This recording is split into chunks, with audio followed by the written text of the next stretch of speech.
Scouts week 1 video recap. So we're starting out with a little bit of play using the flirt pole. So I like to use a flirt pole with puppies for a couple of reasons. One being it keeps your hands out of the equation. So sometimes when we're playing with our dogs and we're holding a toy in our hand can kind of become an extension of that toy, and next thing you know our puppy is chewing on us. So I like to use a flirt pole because I can stay in a standing position and the dog and the toy remain on the floor. My hands are completely out of the equation. So with the flirt pole, when my puppy is in possession of it, I might put some gentle opposition on it and play some tug with them, but I won't pull them across the floor or lift them up off the ground with it. So I'll let Scout chase it around a little bit, but every so often I do want to let him catch it just so that he doesn't get frustrated. And then when he's in possession of it, maybe we'll play some gentle tug. Maybe once I'm able to get it away from him, I'll start moving it around again so he can chase. And we'll do this at the beginning of each training session just to kind of get him warmed up and ready to go here. I also like to take a couple of breaks throughout our training session to do a little bit of play just to give him a break from the skills that we're working on, kind of as a little reset here. So see, I'm chasing it around and then letting him catch it. Good job, buddy. And we'll move into our first exercise once I get this back from him here. What a good boy. Good job, Scout.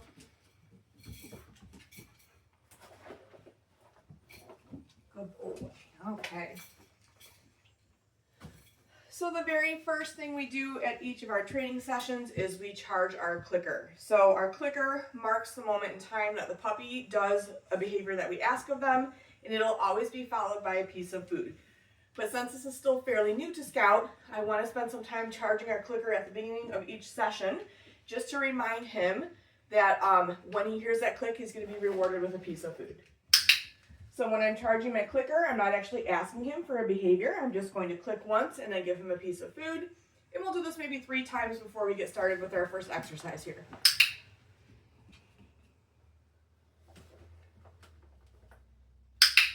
Good job, Scout.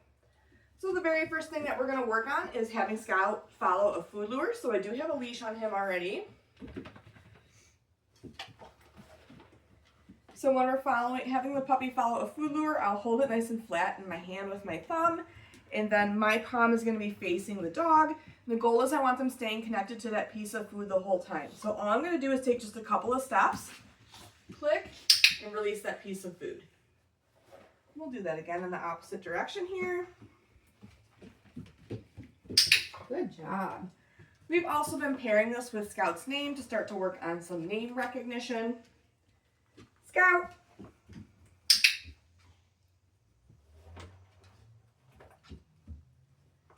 Scout.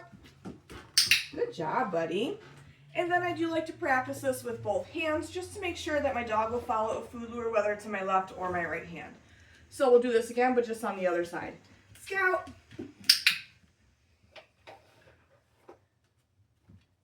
Scout. Good job, buddy.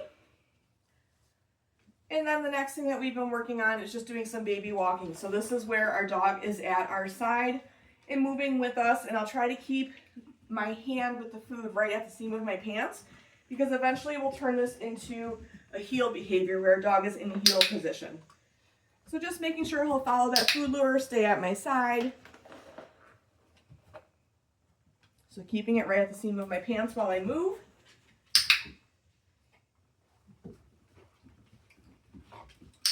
Good job, Scout. Nice work. I started to introduce hand targets to Scout this week. So hand targets, or our touch command, is where we put our hand out nice and flat, cue our dog touch, and then they'll come and hit our hand with their snout. So this can be used as like an informal recall if you need Scout to come back to you, but he has a solid touch command. You could use touch to get him to come over to you. I also like to use it if I'm outside or there's somewhere where there's a lot of distractions and I need to help my puppy get through that. I can use it as a way to keep them engaged with me while we move through a distracting space. So to start to teach this, I am going to use food. I'm going to have it nice and flat in my hand, just like I had for following a food lure. I'm going to put it right up to Scout's nose first, get him to start to kind of lick at it before I pull my hand back. So getting him interested in it first. Touch. Good boy. Clicking as soon as he reconnects with my palm. So we'll do that again. touch. Good job, buddy. And then just like following our food lure, I do like to practice this with both hands as well. Touch. Good job, buddy. Scout. Touch. Good job. Nice work, bud. We've been working on sits and downs with Scout this week. So for either of these positions, I do like to start to teach duration of these positions right from the start, because then eventually we can develop that into a sit stay or a down stay. So I am going to put a blanket down only because when he does his sits, he slides on the floor and he ends up in a down. So we're just going to put a blanket down to kind of help him here. I know, you think it's a toy bed. Okay.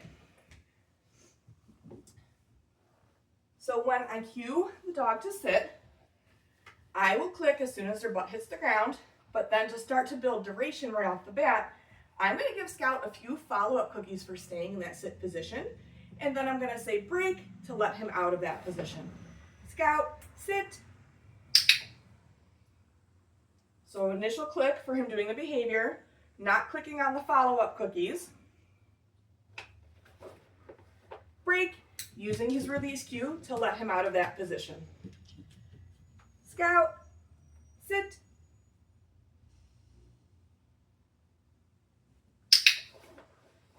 What a good boy. So just a couple follow-up cookies, maybe 2 or 3. I can, kind of vary it up each repetition. Break. We'll do one more here.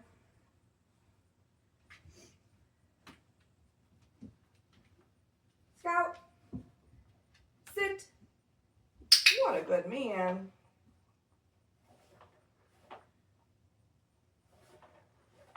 Good boy. Break.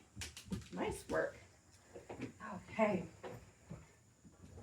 We've been working on downs this week as well, so I find the easiest way to teach the dog a down is to get them into a sit position first. I am going to use food to lure Scout into the down this week, but our end goal will be that he's able to do this down without us having to lure him. So he's already in this nice sit position. I have food in my hand. I'm going to hold it the same way I was holding it for following a food lure, but I'm just going to very slowly bring my hand down to the ground. As soon as his elbows touch the floor, that's when I'm going to click and feed him right between his paws on the floor. Down. And then same thing, I want to start to build duration immediately. So I'm going to give him a few follow-up cookies right on the floor between his paws. Break. Use that release cue to let him out of position. Scout, sit.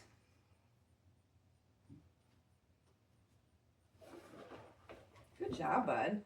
Down. Good boy.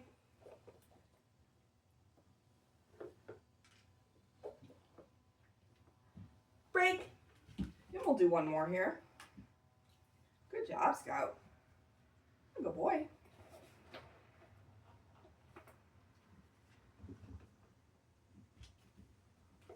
Down.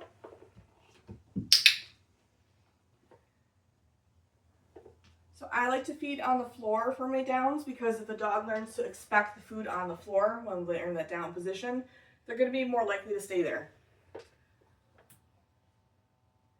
Break. Good job, Scout. Okay. We started to introduce Scout to a mat behavior this week. So this is a stationing skill where you cue him to go to his mat.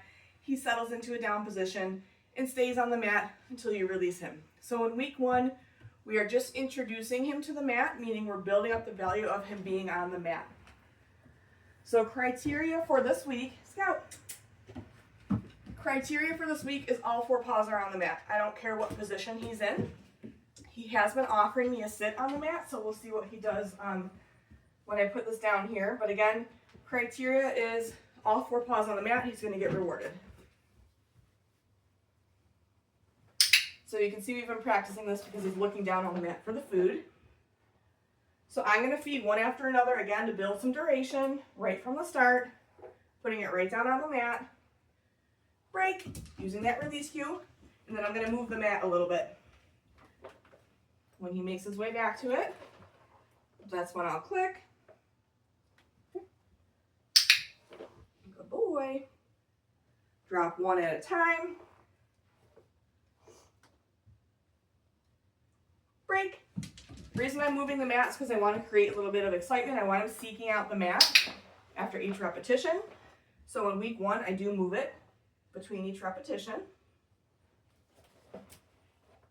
Oh, that's a nice sit, bud. So since he just offered me this down on the mat, I'm going to feed him a few more times before I release him. Whoops. Got it. Break.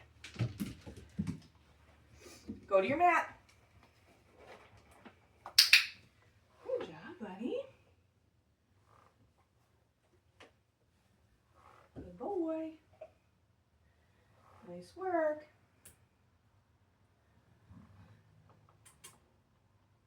Break. We'll do one more here. So I'm going to move the mat again. What a good boy. Good job, Scout.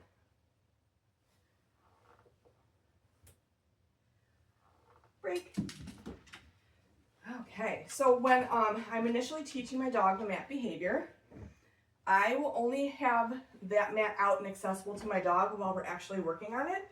Reason being, we're working really hard on building up the value of the dog being on the mat. I don't want to always leave it out, and then the dog goes onto it and isn't being rewarded for it, then it can start to lose its value.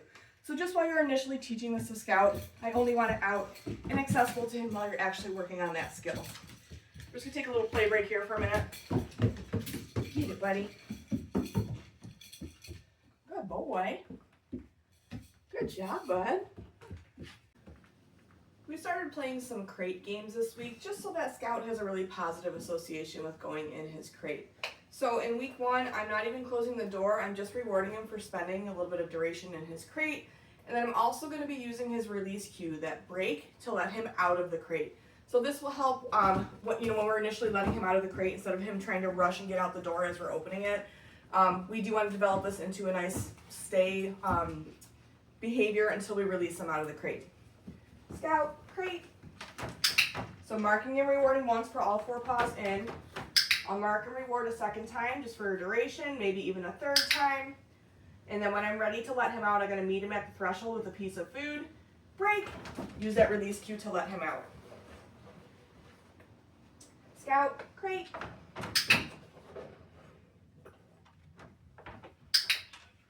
What a good boy. So again, getting him to pause at that threshold before I release him. Did you get that one? Scout, break. Good boy. We'll do that one more time. Great. So that time he went in without me having to toss a piece of food in. So rewarding a couple times. Meeting him at that threshold. Break. Good boy. Good job, Scout. Nice work, buddy. We started to introduce Scout to body handling this week, so he's going to need a lifetime of vet care and potentially some grooming here and there. So we wanted to make sure that he is used to being handled at a young age. So the first thing that I worked on with him is a restraint hold. This you will commonly see done at the vet, maybe when they're giving a vaccination or they have to take his temperature, or sometime throughout his exam. So when I'm doing body handling, I'm going to have a piece of food in my hand that he's licking, while my other hand is doing the handling. So for a restraint hold, I'm just sliding my hand under his belly for a brief moment, marking with a yes, and then releasing that piece of food. When I'm doing body handling, I do like to use a verbal yes instead of my clicker, only because sometimes if I'm working close to the puppy's face, if I'm clicking and I'm very close to their ears, it can be a little bit startling for them. So I prefer to use a yes. You could certainly use your clicker if you wanted to. So for a restraint hold, I'm sliding my hand underneath his belly.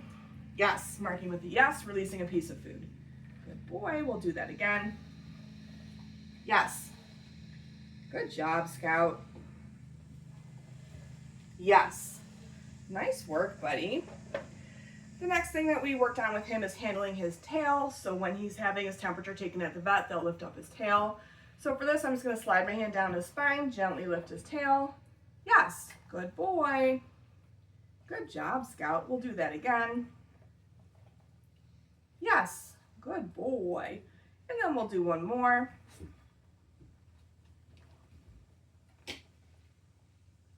Yes, nice work, buddy.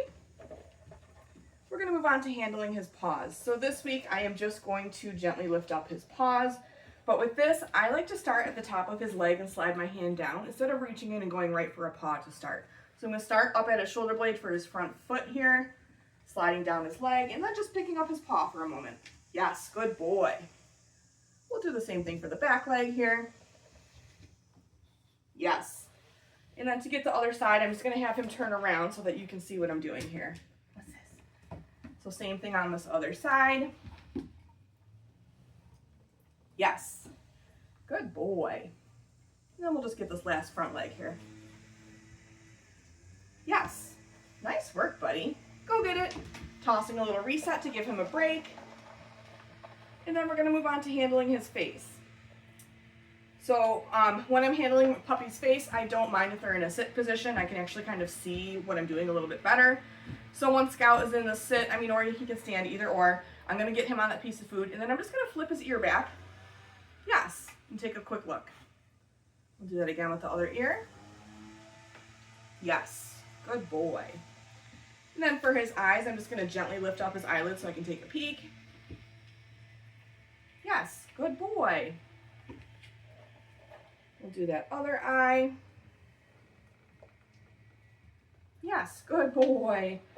And then for his mouth, I just like to lift up his lips so I can take a look at his gums. Yes, good boy. Whoop.